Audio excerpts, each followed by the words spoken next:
हज़रत इब्राहीम अलैहिस्सलाम की दावत तौहीद की ख़बर आहिस्ता आहिस्ता बादशाह नमरूद को भी पहुँच गई, जिसने खुदाई का दावा कर रखा था। बादशाह ने हज़रत इब्राहीम अलैहिस्सलाम को तलब किया, मगर उस अज़ीम पैगम्बर ने वहाँ भी अल्लाह की वहदानियत को अच्छी तरह वाज़ेह किया, जिससे बादशाह लाजवाब हो गया और दुश्मनी पर उतर आया।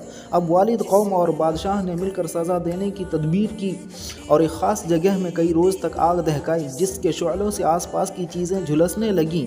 जब लोगों को यकीन हो गया कि हज़रत इब्राहीम इस आग से ज़िंदा बचकर हरगिज़ नहीं निकल सकेंगे, तो उनको आग में डाल दिया। मगर अल्लाह की मदद के सामने उनका नामक्लों की तदबीरें कहाँ चल सकती थीं। अल्लाह ने आग को हुक्म दिया, ए आग तो इब्राहीम पर सलामती के साथ ठंडी हो जा।